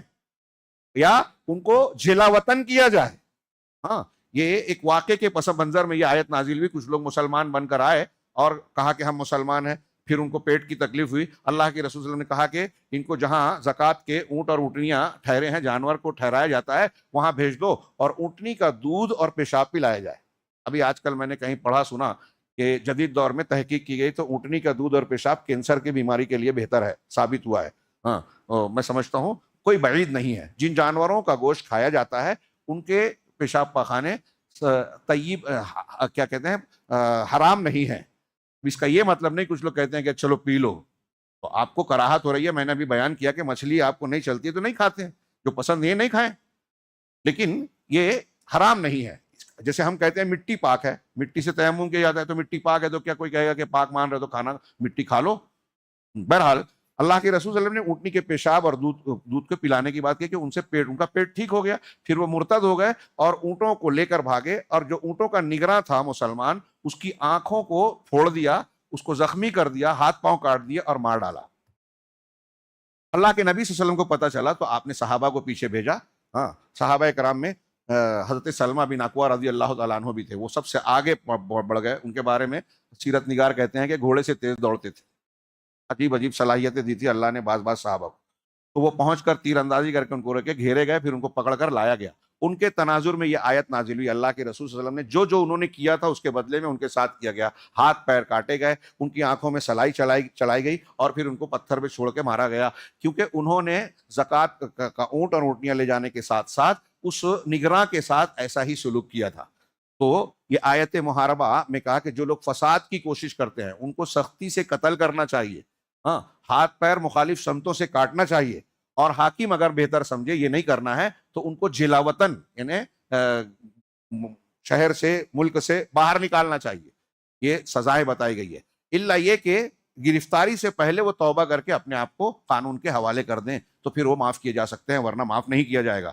اس طریقے سے اور بھی کئی آیتیں ہیں، میں نے 2-3 کا صرف اشارہ کیا. اس طرح اس میں کہ تنظیم و علاقۃ المسلمین باصحاب الادیان الاخری، یعنی اہل کتاب. اس سورہ مبارکہ میں ایک مسلمان کا دوسری قوموں سے کیا ربط اور تعلق ہونا چاہیے، اس کے کافی کچھ حدود، کیا کرائٹیریا کہتے ہیں انگریزی میں، جی، اس کے حدود اور فریم بتائے گئے ہیں. رواداری، ہمارے یہاں جب رواداری کا مظاہرہ اور یکجہتی کا مظاہرہ کچھ لوگ کرنے لگتے ہیں تو پھر شرک میں بھی مبتلا ہو گئے کہ بھائی ہندوؤں سے رواداری ہے تو ان کے بت میں جا کے پوجا کر رہے ہیں. یہ آپ اپنی حد سے آگے بڑھ گئے، یہ رواداری نہیں ہے، یہ تنازل ہے. آپ اپنے مذہب سے پیچھے ہٹ رہے ہیں، پھر آپ ہندو بن جائیے. رواداری یا یکجہتی کا یہ مطلب نہیں ہے کہ ہم اپنا دین چھوڑ کر ان سے مل لیں. ہاں، اپنے دین پر قائم رہتے ہوئے ان کے ساتھ اچھا سلوک کریں. اور اس سلسلے میں اسلام کی تعلیم سے بہتر کوئی تعلیم نہیں ہے. رواداری کے جو حدود اور خطوط بتائے، ہمارے یہاں افراط و تفریط پایا جاتا ہے. میری اس بات کو سن کے کچھ لوگوں کو عجیب سا لگے گا جو خاص طور سے سیکولرزم اور سیاسی دنیا میں رہتے ہوئے اس قسم کی باتیں کرتے ہیں یکجہتی کی. تو بہرحال اللہ تبارک و تعالیٰ نے اصول ضابطے بتائے ہیں کہ ہمیں کیسے تعلقات رکھنا ہے، کن کو دوست بنانا ہے، تعلقات کی حد کیا ہوگی. چنانچہ ایک آیت میں کہا کہ یا ایھا الذین الیوم احل لکم الطیبات، وہ جو آیت پڑھ چکے ہم لوگ کہ شادی بیاہ بھی کر سکتے ہیں، اہل کتاب کا کھانا کھا سکتے ہیں، ان کو کھانا کھلا سکتے ہیں، ہاں، ان کو اپنا گوشت کھلا سکتے ہیں، ان کا ذبیحہ ہم کھا سکتے ہیں، جائز ہے. اسی طریقے سے ایک آیت میں کہا کہ اے ایمان والو لا تتخذوا اليہود والنصارى اولیاء، یہود اور نصارہ کو اولیاء نہ بناؤ. ان سے تجارتی تعلق ہو سکتا ہے، پڑوس میں رہے تو ان کے ساتھ حسن سلوک ہو سکتا ہے، قرض لے سکتے ہو، دے سکتے ہو، بعض حالات میں تحفے تحائف کا لینا دینا ہو سکتا ہے، اور بعض شرائط کے ساتھ ان کے گھر اور اپنے گھر ایک دوسرے کو دعوتیں بھی دے سکتے ہو، لیکن اولیاء نہیں بنا سکتے. اولیاء جس سے دل سے محبت ہو، جو ہم راز بن سکے، جس کو راز کی باتیں بتائی جا سکے، ایسی محبت مسلمان کو صرف اہل ایمان اور اہل توحید سے ہی جائز ہے. ان سے تعلقات ہوں گے دنیاوی اعتبار سے، لیکن دلی ہمدردی، دلی دوستی نہیں ہوگی. ان کو دعوت دینے کے لیے ان کے ساتھ حسن سلوک کیا جائے گا. تجارتی تعلقات کی بنیاد پر ان سے روابط ہو سکتے ہیں، جائز ہے. اللہ کے رسول صلی اللہ علیہ وسلم نے تو جب انتقال ہوا تو آپ کی جو زیرہ تھی ایک یہودی کے گھر رحم رکھی تھی، اس سے آپ نے کچھ گیہوں یا کچھ غلہ وغیرہ لیا تھا، اس کے بدلے میں رحم رکھی ہوئی تھی یہودی کے گھر پہ. مطلب لین دین تعلقات ممکن ہے، ہو سکتے ہیں. مارکیٹ میں ان کے پروڈکٹس کو ہم خرید سکتے ہیں، ہم اپنا پروڈکٹس ان کو بیچ سکتے ہیں، ان کے ساتھ پارٹنرشپ وغیرہ میں تجارت لین دین کر سکتے ہیں، لیکن ان کے ساتھ ولایت دینیہ، دلی محبت والی دوستی یا تعلق نہیں قائم کر سکتے. یہ آیت اور اس کے اللہ تعالیٰ نے اس کے آگے کتنی سخت بات کہی ہے کہ بعضهم من بعض کیا ہے، اور اس کے بعد اللہ نے کہا وَمَن يَتَوَلَّهُم مِّنكُمْ فَإِنَّهُ مِنْهُمْ، تم میں سے جو ان سے دوستی اور ولایت گانٹے گا تو وہ انہی میں سے ہو جائے گا. چھوٹی بات نہیں ہے. یہود نصارہ غیر مسلموں سے جو ولایت قائم کرے گا، دوستی بانٹے گا، وہ انہی میں سے ہو جائے گا. ان کا طریقہ کار، ان کی شریعت، ان کا دین اور مذہب اختیار کرنا کتنا خطرناک ہے. من تشبہ بقوم فہو منہم، اور اس آیت کے مضمون کو ملا کر دیکھیے. اللہ تبارک و تعالیٰ نے ہر معاملے میں ان کی مخالفت کا اور اپنی شناخت کو قائم رکھنے کا حکم دیا ہے. یہ سورہ مبارکہ اس اعتبار سے ایک منفرد حیثیت رکھتی ہے سورہ مائدہ کہ اس میں شریعت کے 5 قانون کے 5 مقاصد اکٹھا ہیں، بہت وضاحت کے ساتھ. آپ جانتے ہیں کہ دنیا میں جتنے بھی قانون بنتے ہیں اور حکومتیں جو قوانین نافذ کرتی ہیں، اس کا بیس بتایا جاتا ہے کہ رعایا اور وہاں کے رہنے والوں کی 5 چیزوں کی حفاظت کی جائے: جان، مال، عزت و آبرو، اور ان کا مذہب، اور ان کی صحت، عقل و صحت. ان 5 چیزوں کی حفاظت کی جائے، یعنی جو قوانین بنتے ہیں، عدالتیں چلتی ہے، ہر آدمی کی رعایا میں سے ہر شخص کی ان 5 چیزوں کی حفاظت کی گارنٹی دی جائے، دین اور دینی متعلقات بھی۔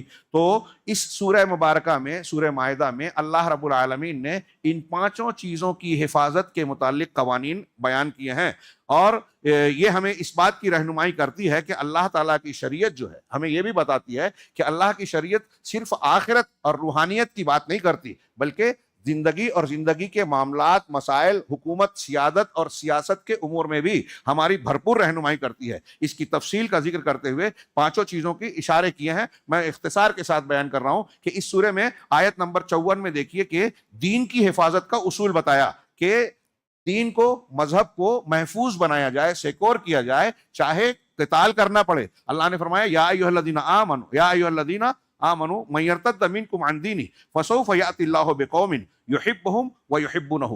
اے ایمان والو، تم میں سے جو شخص مرتد ہو جائے اپنے دین سے پھر جائے، پلٹ جائے، تو اللہ تعالیٰ عنقریب ایسی قوم کو لائے گا جن سے، جو اللہ سے محبت کریں گے، اللہ ان سے محبت کرے گا اور وہ اللہ سے محبت کریں گے، مومنین پر نرم ہوں گے اور مشرکین پر سخت ہوں گے، اور اللہ کے دین کے سلسلے میں کسی ملامت کرنے والے کی ملامت کی پرواہ نہیں کریں گے کہ لوگ کہہ رہے ہیں تو میں دین سے پھر جاؤں، ہٹ جاؤں۔ آج کل بہت سے لوگ بولتے ہیں نا لوگ کیا کہیں گے اس لیے دین کو نہیں کہتے، لومت لائم، ملامت کرنے والے کی ملامت کی پرواہ نہیں کریں گے، اللہ کی سب سے زیادہ محبت کریں گے اور اللہ کے دین کا لحاظ کریں گے۔ تو اس آیت اور اس سے متعلقہ امور میں گویا آدمی کو کہ دین کی حفاظت کی تفصیل بیان کی گئی ہے، میں نے صرف اشارہ کیا ہے۔ اسی طرح دوسرا حفظ نفس، جان کی حفاظت، آیت نمبر 32 میں اللہ تبارک و تعالیٰ نے فرمایا من اجل ذالک کتبنا علی بنی اسرائیل انہ من قتل نفسا بغیر نفس او فساد فی الارض فکأنما قتل الناس جميعا۔ یہ وہ آیت ہے جس کی تعریف ہمارے غیر مسلم حضرات جو مسلمانوں کے مخالف ہیں وہ بھی کرتے ہیں، بہت سارے لوگ، کہ اسی وجہ سے حابیل قابیل کا، آدم علیہ السلام کے 2 بیٹوں کا قرآن میں نام نہیں ہے، ہم روایتوں میں جانتے ہیں کہ حابیل قابیل کا واقعہ نقل کیا، قابیل نے حابیل کو قتل کیا، اس کی قربانی قبول نہیں ہوئی، کس تفصیل سے اس کو چھوڑتا ہوں۔ تو اس کے بعد جو ہے اللہ تعالیٰ نے اس کے واقعے کے بعد آگے کوے کا ذکر آ رہا ہے، دفن کیسے کیا جائے یہ رہنمائی کی، اور پھر وہ قتل کا مجرم بنا۔ اس کے بعد اللہ تبارک و تعالیٰ نے ارشاد فرمایا کہ اسی وجہ سے ہم نے بنی اسرائیل پر یہ لکھ دیا، فرض کر لیا کہ جو شخص کسی جان کو بغیر کسی جان کے بدلے یا زمین میں فساد کے، یعنی جان کے بدلے جان یا مقابلے میں فساد میں، جنگ کے علاوہ اگر کوئی کسی کو بے گناہ کو مارتا ہے تو فکأنما قتل الناس جميعا، تو گویا اس نے سارے انسانوں کو قتل کیا۔ ایک جان کو مارنا سارے انسانوں کو مارنے کے برابر ہے، کیونکہ وہ انسان کی جان کی حرمت نہیں مان رہا ہے۔ جان کی یا انسان کی قدر و قیمت کیا ہونا چاہیے یہ قرآن نے بتایا۔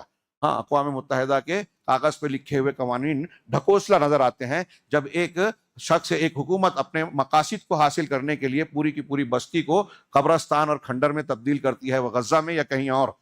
امریکہ، یورپ، امریکہ کو اتنا مہذب، اور یہ کہا جاتا ہے ان کے ماتھے پر، ان کے دامن پر دو جنگ عظیموں کے دھاگ دھبے ہیں جو کبھی نہیں مٹ سکتے، لیکن اس کے باوجود یہ امن اور چین اور امن کے ٹھیکیدار ہونے کا ڈھنڈورا پیٹتے ہیں۔ یہ دونوں جنگوں میں کروڑوں کی تعداد میں لوگ مارے گئے، اور آج بھی جس ملک پہ یہ حملہ کرتے ہیں لاکھوں اور ہزاروں کی تعداد میں لاشیں بچھا دیتے ہیں، اور اس کے باوجود انسانیت کا راگ الاپتے ہیں۔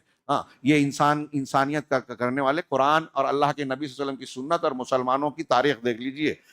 جان کی قیمت اللہ نے بتائی اور مسلمان سمجھتے ہیں، اور جو شخص کسی انسان کو زندہ چھوڑ دے، آگے آیت میں کہا، تو گویا اس نے سارے انسانوں کی جان بچائی، گویا وہ تعلیم دے رہا ہے۔ اسی طریقے سے عقل کی حفاظت، انسان کی عقل اور صحت بہت اہمیت رکھتی ہے، اس کی حفاظت کی تعلیم دی۔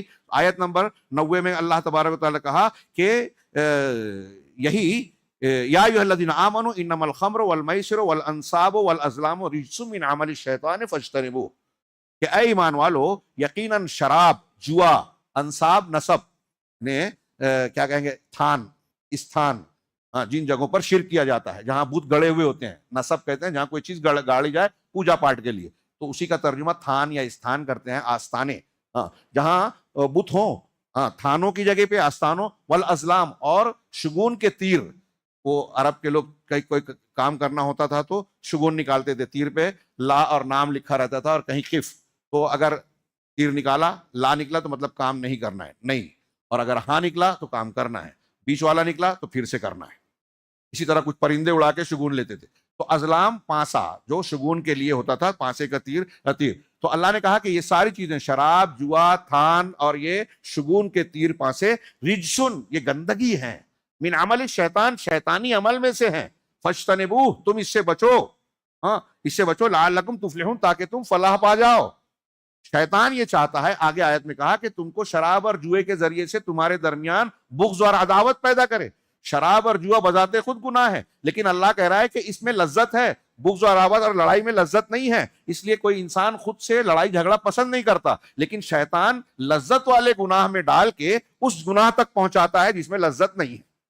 انما یرید الشیطان، شیطان چاہتا ہے کہ جوئے اور شراب سے تم کو ایسا ایسا گناہ میں مبتلا کرے، عداوت اور بغض میں، اور یہ نماز سے اور ذکر سے روکتی ہے، آگے کی آیت میں کہا گیا. تو اس آیت میں اللہ تبارک و تعالیٰ نے شراب سے منع کیا، اور شراب انسانی صحت، نشہ جو ہے، نشے کی چیزیں انسان کی صحت کو تباہ کرتی ہے. اب وہ ساری چیزیں جس میں نشے کی چیز پائی جائے، یا وہ ساری چیزیں جو انسانی صحت کو نقصان پہنچاتی ہے، جس میں ضرر ہے، وہ چیز حرام ہے. اور یہ شریعت کے اصولوں میں ثابت ہے، سورہ بقرہ کی آیت، یہ آیت اور قرآن کی دوسری آیتوں سے، کہ جس چیز میں نقصان زیادہ اور نفع کم ہو وہ حرام ہے.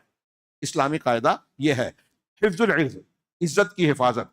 ہاں، تحریم العلاقت بین الجنسین قبل الزواج، یعنی شادی سے پہلے دو جنسوں کے درمیان تعلقات حرام ہیں.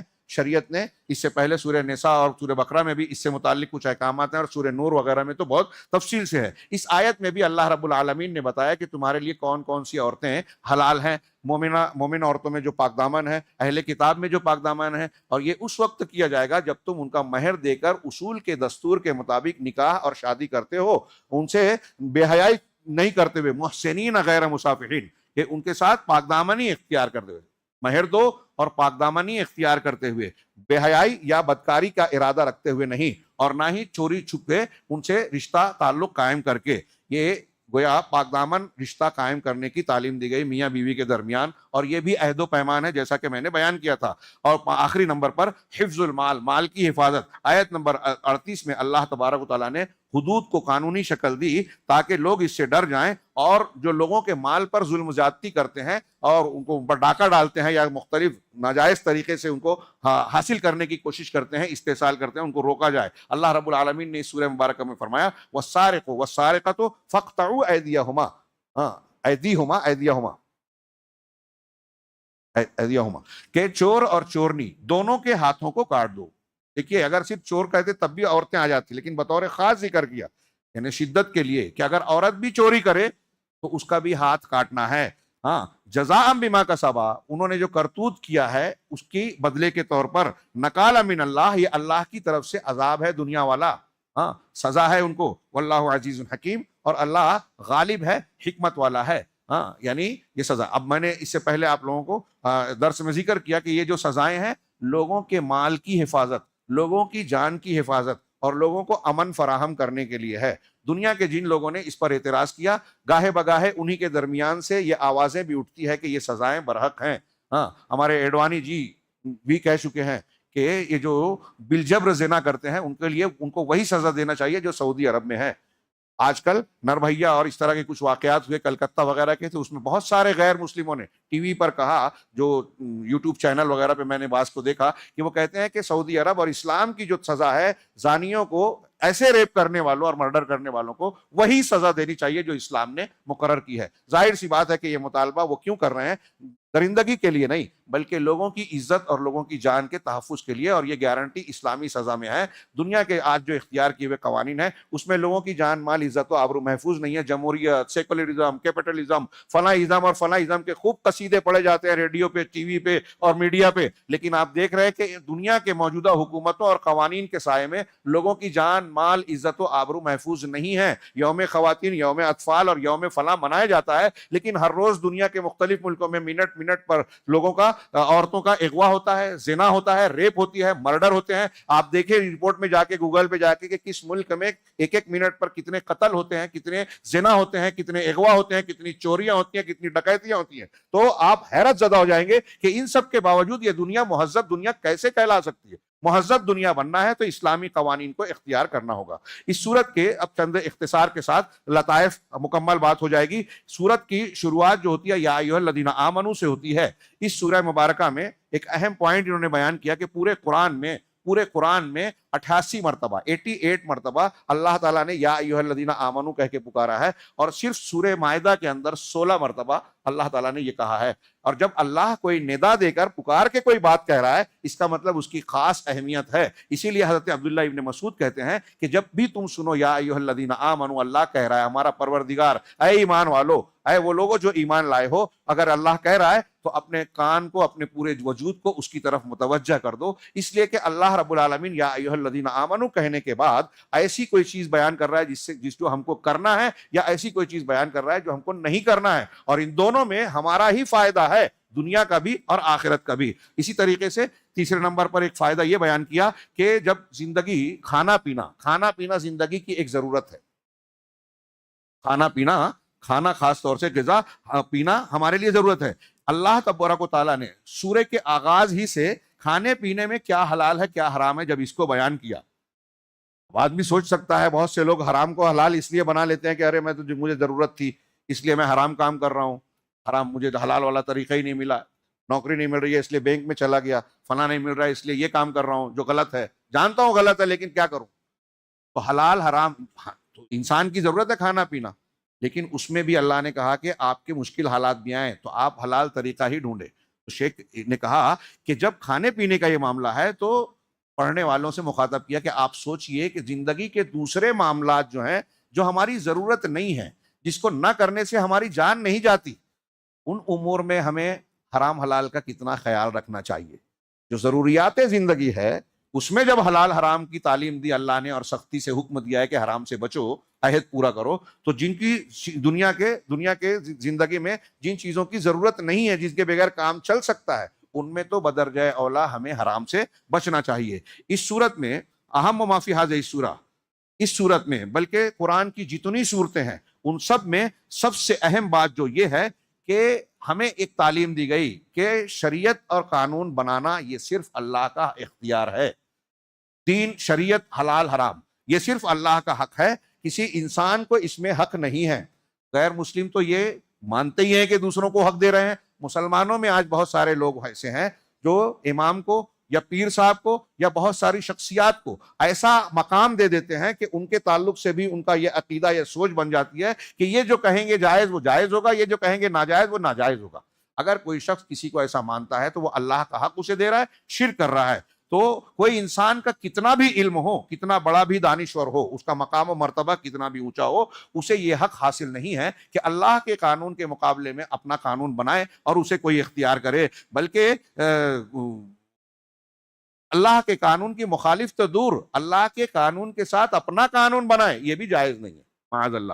ہاں، اسی طریقے سے اب آخری میں ایک بہت پیاری بات کہی کہ ہم جب شروع سے دیکھ رہے ہیں سورہ بقرہ، پھر سورہ آل عمران، پھر سورہ نساء اور اب سورہ مائدہ، ان تینوں میں ترتیب بتاتے ہوئے کہا کہ سورہ بقرہ میں اہل کتاب کی خطاؤں کو بیان کیا گیا ہے، ان کے اس بات کی دعوت دیتے ہوئے، بنی اسرائیل کو، یہودیوں کو بطور خاص اس بات کی دعوت دیتے ہوئے کہ مسلمانوں کو ان سے اپنی الگ شان اور شناخت بنانی چاہیے، ان میں گھلنا ملنا نہیں ہے، اپنی الگ پہچان ہو، ان کے شاعر اختیار نہیں کرنا ہے۔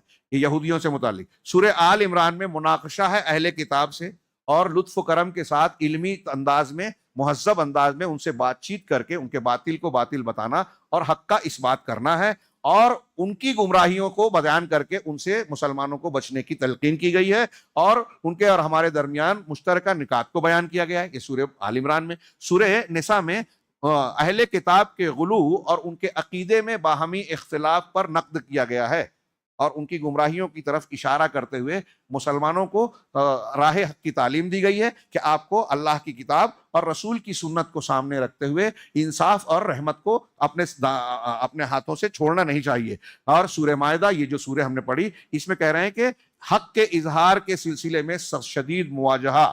ہاں، اللہ تبارک و تعالیٰ نے فرمایا لقد کفر الذین قالوا ان اللہ هو المسیح ابن مریم، یعنی شدت سے باطل کا رد ہونا چاہیے اس کے مقام پر، کہ اللہ نے کھل کر کہا کہ ان لوگوں نے کفر کیا، وہ کافر ہیں جو یہ کہتے ہیں کہ اللہ وہی مسیح ابن مریم ہے۔ کوئی اگر مسیح ابن مریم کو اللہ کا بیٹا کہہ رہا ہے تو یہ کفر ہے۔ کوئی اگر اللہ کے رسول صلی اللہ علیہ وسلم کو اللہ کہہ رہا ہے تو وہ کفر کیسے نہیں ہوا؟ ہاں، کوئی اگر اللہ کے رسول صلی اللہ علیہ وسلم کو اللہ کے برابر کر رہا ہے، اولیاء اور صالحین کو کر رہا ہے، تو وہ شرک اور کفر کیسے نہیں ہوا؟ اسے کھل کے رد کرنا ضروری ہے لوگوں کی ہدایت کے لیے، حجت پوری کرنے کے لیے۔ ابن عقیل کہتے ہیں، آگے ایک آیت ہے اس قرآن سورہ مائدہ میں کہ فَبِمَا نَقْضِهِمْ مِيثَاقَهُمْ لَعَنَّاهُمْ وَجَعَلْنَا قُلُوبَهُمْ قَاسِيَةً، کہ یہ جو اہل کتاب ہیں ان کے عہد و پیمان کے توڑنے کی وجہ سے ہم نے ان پر لعنت کی۔ اہل کتاب نے عہد و پیمان توڑا، عقد کو توڑا، اوفوا بالعقود، دھیان دیجئے شروع میں عقد کو توڑا، عہد و پیمان توڑا، تو ہم نے ان پر لعنت کی اور ان کے دلوں کو سخت بنا دیا۔ وجعلنا قلوبہم قاسیہ، میں نے شاید خطبے میں درس میں کہیں ذکر کیا تھا کہ دل کی بیماریوں میں سب سے بڑی بیماری ہے قساوت قلبی، کہ ہمارا دل اتنا سخت ہو جائے، علامہ ابن قیم کہتے ہیں کہ سب سے بڑی بیماری ہے دل اتنا سخت ہو جائے کہ واعظ نصیحت جنت جہنم کی باتیں سنے اور ہم پر اثر نہ ہو، ایک کان سے سن کے اڑا دے میں دوسرے کان۔ تو اس میں جو آیت کا سیاق ہے، علامہ ابن رجب کے حوالے سے ابن عقیل کہتے ہیں کہ جو شخص اپنے دل میں سختی محسوس کرتا ہے، بے رحمی ہے، سختی ہے، آپ تقریر سنتے ہیں، جنت جہنم سنتے ہیں، اثر نہیں ہوتا ہے، تو سمجھ لیجئے کہ ہمارے دل میں بھی سختی ہے۔ آپ کو اور ہم کو اگر ایسا محسوس ہوتا ہے تو آپ کو غور کرنا چاہیے، ہمیں غور کرنا چاہیے کہ ہم کون سا عہد توڑ رہے ہیں، کیونکہ قرآن کی اس آیت سے پتہ چلتا ہے کہ عہد شکنی کی وجہ سے دل سخت ہوتا ہے اور اللہ کی لعنت آتی ہے، اللہ تعالیٰ دل کو کڑا بنا دیتا ہے، نصیحتیں اثر نہیں کرتی۔ آخری بات جو انہوں نے اس سورہ مبارکہ کے لطائف میں سے کہی کہ اللہ تعالیٰ نے فرمایا ہے حابیل قابیل کے واقعے میں جب اس نے اپنے بھائی کو قتل کر دیا تو سمجھ میں نہیں آ رہا تھا کہ لاش کو کیسے ٹھکانے لگائے، کیا کرے، تو فبعث اللہ غرابا یبحث فی الارض، اللہ نے ایک کوا بھیجا جو زمین میں جستجو کر رہا تھا، کھود کریت کر رہا تھا، اور پھر اس نے زمین کو کھود کر اپنے ایک دوسرے کوے کی لاش کو اس میں دفن کیا۔ یہ دیکھ کر اسے یہ سمجھ میں آیا کہ مجھے بھی اپنے بھائی کی لاش کو دفن کرنا چاہیے۔ اس آیت میں کوے کو بھیجنے کے سلسلے میں اللہ کی حکمت پر غور کرو۔ فاسم الغراب، اللہ تعالیٰ دوسروں کو بھی بھیج سکتا تھا نا، چیل کو بھیج سکتا تھا یا کوئی اور پرندے کو، جانور کو، یا کچھ اور شکل، لیکن کوے کو بھیجا، اور یہ لفظ غراب ہے۔ کہہ رہے ہیں کہ یہ یوحی بغربت القاتل من اخیہ، یعنی قاتل بھائی جو تھا، اس نے بھائی کو جب قتل کیا تو قتل کرنے کی وجہ سے اس نے گویا اپنے آپ کو بھائی کی بجائے اجنبی بنا لیا۔ اور غراب میں غربت کا لفظ، یہ غربت کا معنی لفظ آ رہا ہے اور غربت کے معنی اجنبیت کے ہوتے ہیں، تو گویا اس میں اس کی ایک مناسبت بھی ہے۔ اسی طرح وہ اللہ کی رحمت سے بھی اجنبی ہو گیا، جب اس نے بھائی کا قتل کر دیا، ناحق قتل کیا، تو اللہ کے رسول نے فرمایا کہ قتل کی سنت اس نے شروع کی تھی، اب قیامت تک جتنا قتل ہوگا اس کا گناہ بھی اس کے نامہ اعمال میں جائے گا۔ اسی طرح اس نے اپنے گھر والوں سے بھی غربت اور اجنبیت اختیار کی۔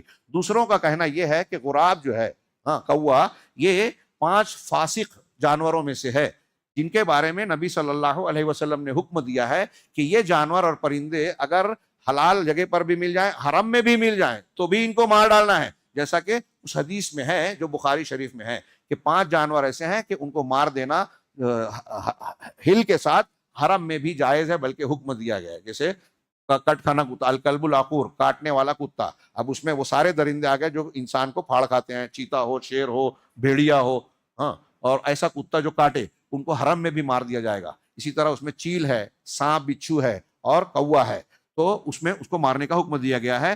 اور یہ قتل کرنا، غراب جو ہے اس کو بھیجا، کیوں؟ اس لیے کہ وہ فواسق میں سے ہے، اور قابیل نے حابیل کا قتل کیا تھا، اور قتل سب سے بڑا فسق ہے، فسق کا معنی ہوتا ہے نافرمانی، تو گناہوں میں سب سے بڑا گناہ تھا، اور شرک کے بعد سب سے بڑا گناہ بعض اہل علم نے کہا کہ قتل کرنا ہی ہے ناحق مسلمان کا۔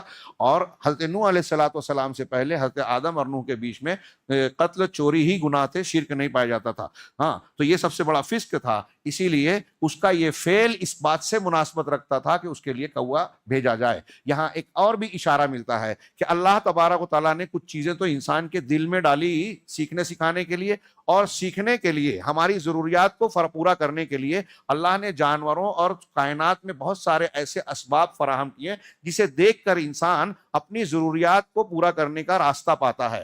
دوا علاج میں، ترقیات میں، کسی کو دیکھ، کسی جانور کو ڈیم بنانے کو دیکھ کر ڈیم بناتا ہے، کسی جانور کے کام کو دیکھ کر جو ہے وہ جو علاج معالجے میں سانپ کا زہر کیسے اثر کرتا ہے؟ تو لوگوں نے کہا کہ حکما نے دیکھا کہ نیولا جب سانپ سے لڑتا ہے اور کبھی سانپ اس کو ڈس لے تو وہ ایک خاص پودے کو کی پتی جا کے کھاتا ہے، ہاں گوما وغیرہ کہتے ہیں یوپی والے، تو اس کو تجربہ کیا گیا تو پتا چلا کہ گوما کی پتی یا پتی کا رس اگر پلا دیا جائے تو سانپ کے زہر کا اثر ختم ہو جاتا ہے۔